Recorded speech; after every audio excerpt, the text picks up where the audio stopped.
L'unité anti-gang de Chicago a répondu immédiatement à l'appel d'un habitant dérangé par un groupe de jeunes trafiquants de drogue.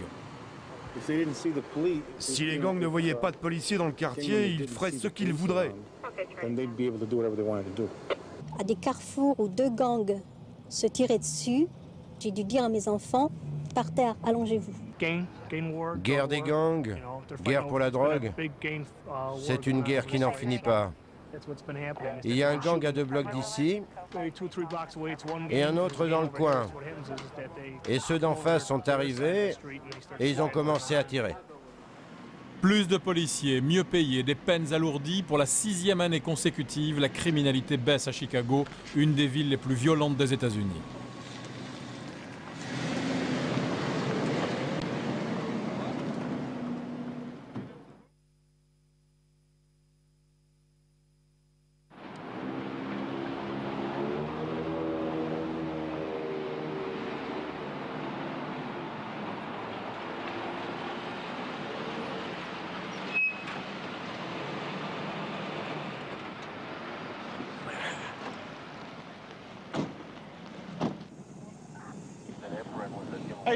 Bonjour messieurs, comment ça va? Vous n'avez pas eu de problème récemment avec des gens qui viennent pour du racket? Quoi que ce soit de ce genre? C'est arrivé, ouais. On cherche à les repérer. Pourquoi vous vous arrêtez là? Nous demandons si ou non ils rencontrent ces jeunes gens qui demandent de l'argent pour mettre l'essence dans son épargne. C'est un de nos grands problèmes. Les habitants disent toujours qu'ils les harassent. Donnez-moi de l'argent et je vais mettre votre essence dans votre voiture pour vous.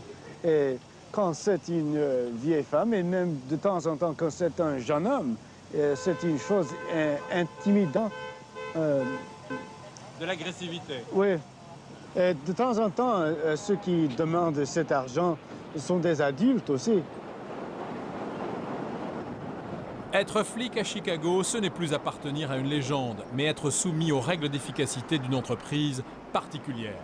7 milliards de francs de budget, 13 000 hommes, des effectifs qui augmentent chaque année et des salaires qui doublent en 10 ans. Appel du soir et revue de détail dans un des 25 commissariats de Chicago. Inglewood, le quartier le plus violent de la ville, une centaine d'assassinats par an.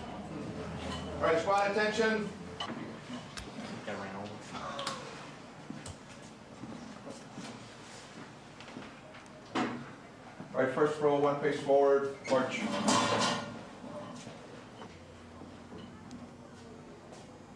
All right, second row, ease.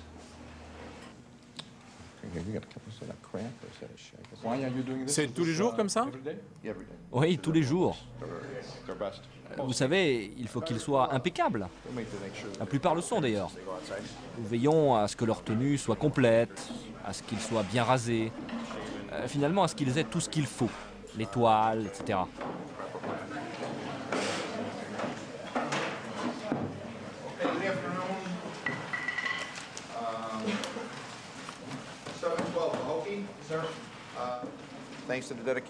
Grâce au dévouement de l'agent Keane, ici présent, 2 suspects de vol à l'arraché ont signé leurs aveux écrits. Et l'incident a été traité selon la procédure par le district 7.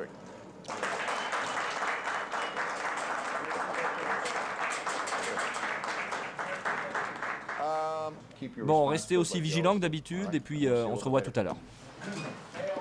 À Inglewood, 100 000 habitants, il y aura cette nuit 100 policiers en service. Le recrutement s'est ouvert. À côté des fanats d'ordre et d'armes à feu, il y a place maintenant pour des hommes de tous horizons. Steve, depuis combien de temps êtes-vous policier? Depuis 6 ans. Qu'est-ce que vous faisiez avant d'être policier? J'étais manager d'un magasin qui vendait des choses pour le bureau. Des crayons, des machines à écrire, des choses comme ça. Et avant? J'ai fait presque tout. Dans ma vie, j'ai fait presque tout. À une époque, pour quelques années, je ne travaillais pas du tout. Qu'est-ce que vous étiez? Comme un de ces hommes des rues. Quel est votre mot? vagabond sur la route pour quelques années. En faisant des petits boulots, comme on dit? De temps en temps, oui. C'était très difficile pour moi, mais je l'ai fait de temps en temps. Quand c'était une question de mourir de faim, je l'ai fait. Je n'aimais pas beaucoup la police quand j'étais jeune, non. 30 voitures vont patrouiller cette nuit à Englewood. Une ronde de 8 heures, notamment à pied, avec des partenaires différents pour éviter les habitudes.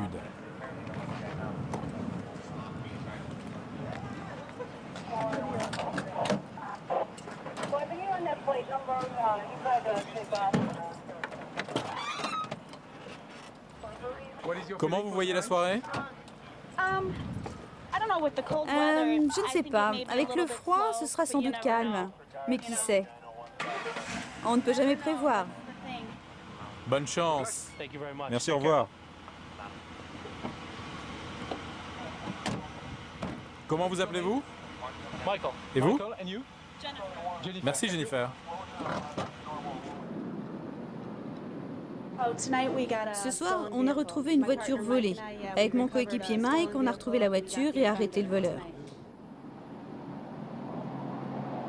On a commencé à mettre tous ces flics dans ce district quand on a commencé ce niveau style de policier qu'on a copié de New York. Alerte radio générale. Du renfort est demandé pour une arrestation de plusieurs dealers. La rapidité d'intervention au profit de collègues est jugée comme capitale par les chefs à Englewood. Ils ont déjà arrêté le criminel. Ils cherchent maintenant quelques autres drogues ou quelque chose comme ça.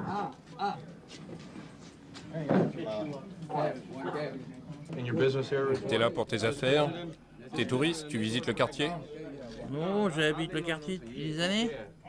C'est un toxico au crack. Est-ce qu'il y a un lien entre la criminalité et la pauvreté dans ce quartier? Je peux seulement donner mon opinion à moi. Et mon opinion, c'est que oui, il existe sans doute la pauvreté est le frère de la criminalité. Quand on voit pendant l'histoire, c'était la même chose. Quand mes ancêtres, les Irlandais, sont venus premièrement ici en Amérique en des grands nombres, ils étaient tout pauvres. Et quand on cherche les histoires américaines, c'était tous les Irlandais qui étaient les criminels. La délinquance est surtout le fait de bandes de jeunes appelées gangbangers. Chaque membre porte des signes distinctifs et chaque bande a son territoire. Nous sommes journalistes. Cool. Ça se passe bien ici? Straight. Pas trop de gangs? Non, plus maintenant. Au début, il y en avait beaucoup, ils sont plus là. Ils sont en tôle maintenant. Vous faites partie d'un gang? Je connais presque tous les gangbangers du quartier. Tous les jeunes de votre quartier, vous les connaissez? Après 2 ou 3 fois de les arrêter, naturellement, je connais leur figure et leur nom. Mais je ne connais pas de tous ces jeunes gens. Et c'est pourquoi je sais qu'ils ont raison, qu'ils disent la vérité, qu'ils ne sont pas des gangbangers.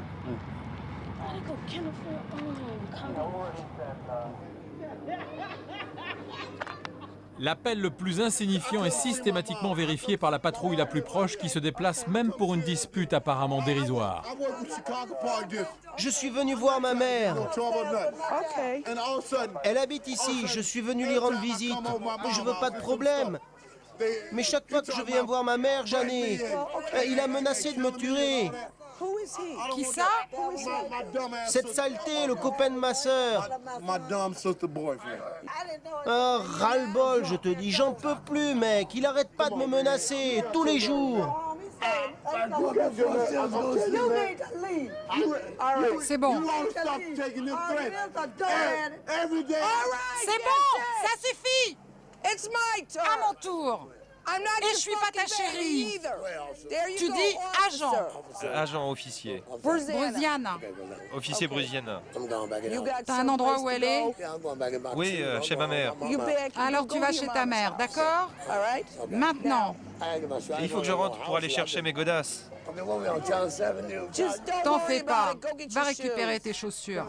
Qu'est-ce qui se passe, Cathy? Une querelle familiale? Oui, c'est exactement ça. Une stupide querelle familiale. C'est le côté le plus difficile de ce boulot, s'immiscer dans des familles. Ils sont tous énervés, et souvent pour des histoires idiotes. Vraiment idiotes. Parce que ça peut dégénérer, devenir brutal, violent quelquefois? Oui, oui, ça arrive. On a vu des frères se tirer dans la tête pour des jeux vidéo. C'est mon tour. Non, mais si. Et boum. Bon, ça va maintenant. Tout est réglé. Circulez. Au revoir. Il faut garder son sang-froid et chercher à stabiliser la situation. Et une fois qu'on a la situation en main, on peut légèrement se relâcher. C'est pas trop grave. Juste 2 chiens dangereux. Tu les as fait combattre, ces chiens? Non. Amenez-moi l'autre chien, et vite. Les combats de pitbull sont organisés par des bandes. Ils sont réprimés comme troublant la tranquillité du quartier. Le jeune avec le t-shirt US, vous l'embarquez. Cathy cherchait depuis plusieurs jours à faire un flagrant délit. Il va en prison.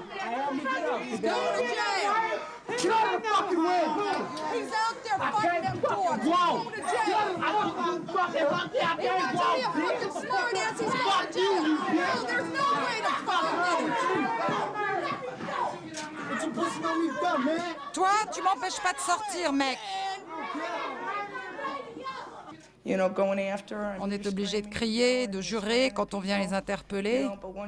Mais une fois qu'on les a embarqués, ils se détendent, nous aussi. On peut être gentils. S'ils nous traitent avec respect, on les traite avec respect.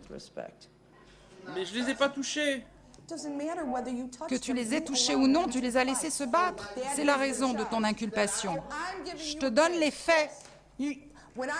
Quand j'ai appelé, tu ne tenais pas ce foutu chien. Tu ne le tenais pas. J'ai juste descendu, merde. Il est accusé de dommages criminels et combats illégaux d'animaux. Ce genre de délit est passible d'1 an de prison, parfois plus. Il n'y a plus de petite délinquance à Chicago. Toutes les peines ont été alourdies et triplées en cas de récidive. On ne s'ennuie pas. Il se passe toujours quelque chose. Ce boulot est excitant. Surtout quand l'ordinateur repère une voiture volée. L'adrénaline monte, on est prêt à courir pour attraper ces types, les arrêter, tout ça. Adrénaline. Ouais, une grande poussée d'adrénaline. Ouais, je suis vraiment accro. Pourquoi avez-vous décidé de devenir policier? Pour faire quelque chose? Mon mari a été policier pendant 32 ans, nos enfants avaient grandi. Il y a eu le concours de la police. Quand j'ai dit que je voulais le passer, mon mari s'est fichu de moi.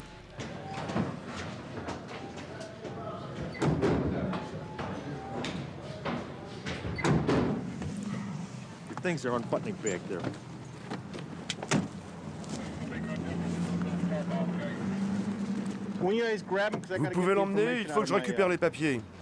C'est une des dernières arrestations de l'équipe anti-gang de l'inspecteur Figueroa. J'arrive tout de suite.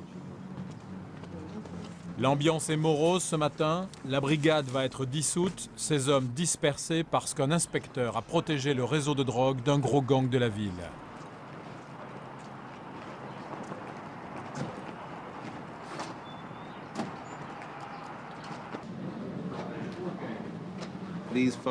Ces gars sont des spécialistes des gangs. Ils connaissent tous ceux de la ville et suivent chacun d'eux selon leurs crimes.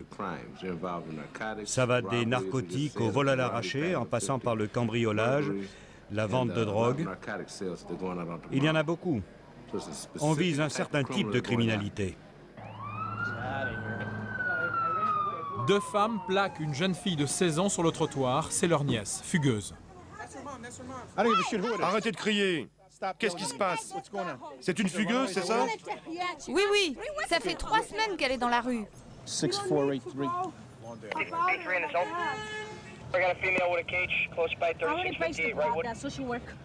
Quelqu'un va venir la chercher? Le rapport de police a été fait? Oui, j'ai le rapport. Il est chez vous? Un enfant sous tutelle dépend du gouvernement. Personne n'a de droit sur elle. Oui, je comprends. Je veux juste m'assurer qu'aucun juge n'a rien signé. Et reste ici. C'est une pupille de l'État. Elle vit avec cette famille. Elle a fugué de chez eux il y a 3 semaines et ils l'ont vue dans la rue. Ils veulent la garder, mais elle veut partir. Je ne suis pas folle, ok? Non, personne n'a dit que vous l'étiez. Je n'appartiens pas à un gang. Je sais.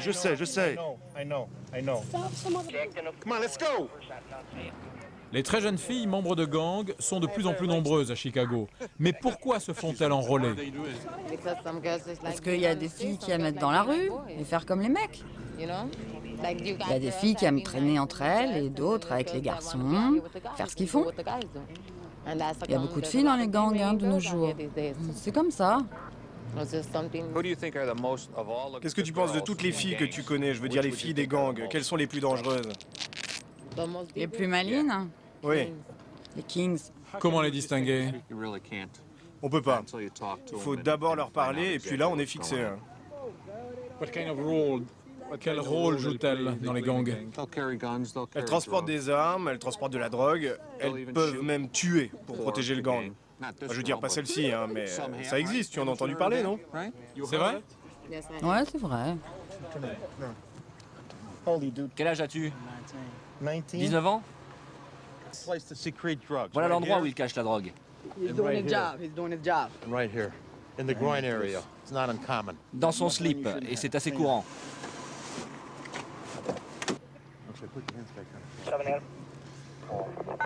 Tu as déjà été arrêté? T'es pas en liberté surveillée. Qu'est-ce que vous cherchez? Des drogues ou des armes, l'un ou l'autre. Ils ont pu, quand ils ont vu la police arriver, abandonner la drogue ou leurs armes par ici. C'est assez fréquent comme technique. Et quand vous les attrapez, ils n'ont rien sur eux? Avec un peu de chance, si. Ton prénom?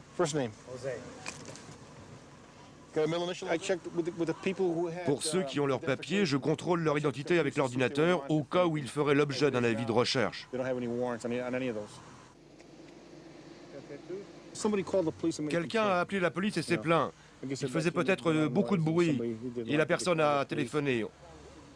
On les fait partir et c'est réglé, ça rassure les habitants.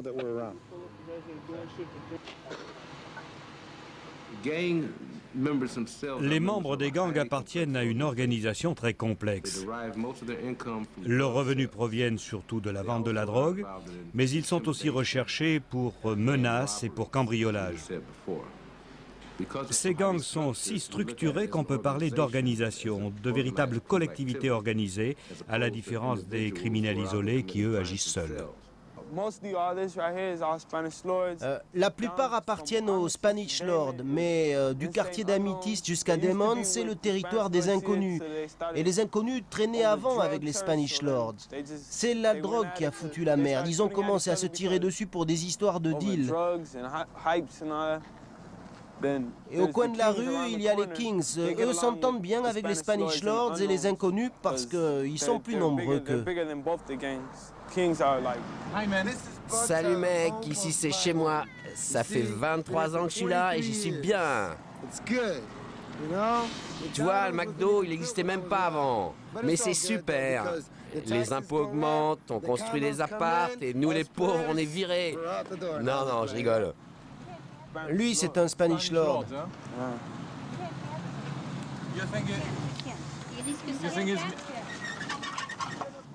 Comment vont les affaires ici? Quand tu vends de la drogue, ça rapporte un max. Mais à la fin, ça se termine par des ennuis avec les avocats, les juges, vaut mieux bosser. On se tire dessus ici? Le soir? Oh, dernièrement, une fille s'est fait tirer dessus dans le cou. Quand? Il y a un mois, ça s'est passé entre Demon et Webster.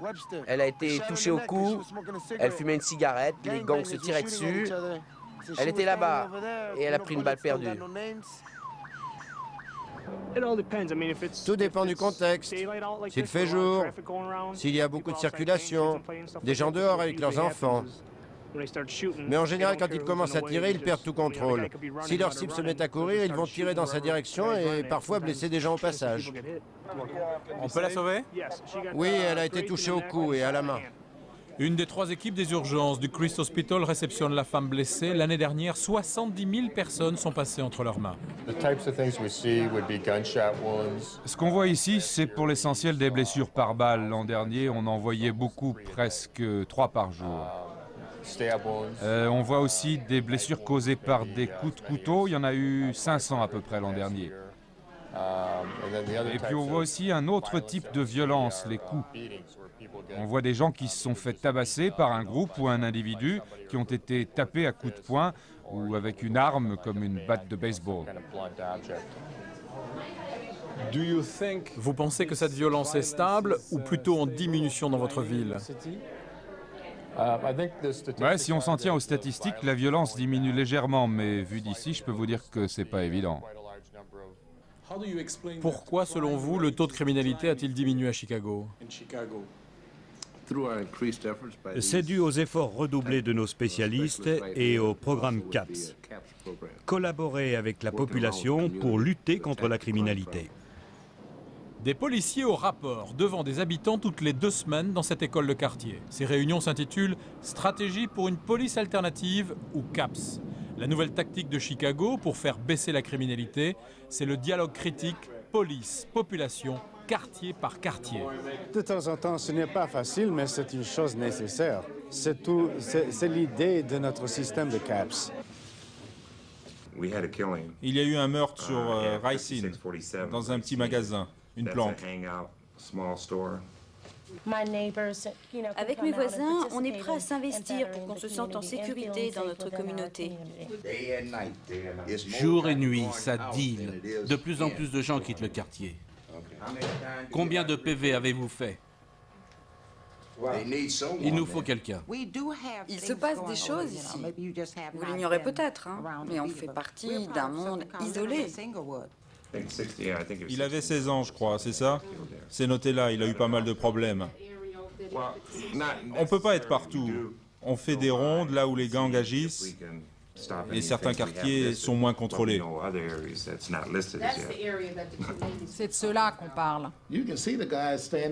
On voit ces types devant le magasin en plein jour repérer les clients. Ils connaissent les clients, voilà le problème. La drogue, c'est le seul problème que je connaisse. À la prochaine réunion, j'apporterai la liste des arrestations liées à la vente de la drogue dans votre quartier, pour que vous puissiez constater qu'on agit, qu'on arrête les gens. J'ai fait 3 ou 4 rafles le mois dernier dans le coin des dealers. Mais le problème, c'est que quelqu'un va venir prendre leur place. On arrête un dealer, on saisit l'argent, mais un autre prend aussitôt le relais. C'est quoi votre nom? Brooks? Vous travaillez avec l'école? Vous pourriez pas arrêter leur petit trafic?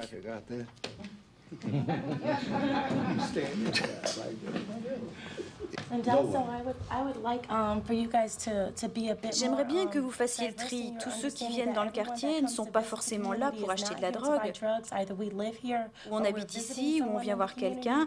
Plusieurs membres de ma famille ou des amis ont été arrêtés parce qu'on les soupçonnait de vouloir acheter de la drogue. Le département de police de Chicago sait qu'il doit changer. J'espère bien. Oui, c'est noté.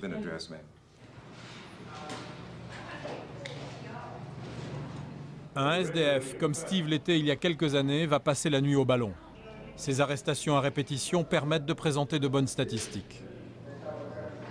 Les prisonniers ne peuvent pas prendre n'importe quelle sorte de choses avec lesquelles ils peuvent s'étrangler. Il va entre notre petite maison ici. L'été passé, nous avons chassé les prostituées et les vendeurs de drogue. Maintenant, nous avons toujours ces mendiants. Les habitants du quartier se plaignent toujours de ces armes. Chaque meeting, les habitants répètent la même chose. Nous ne désirons point d'avoir ces mendiants là-bas.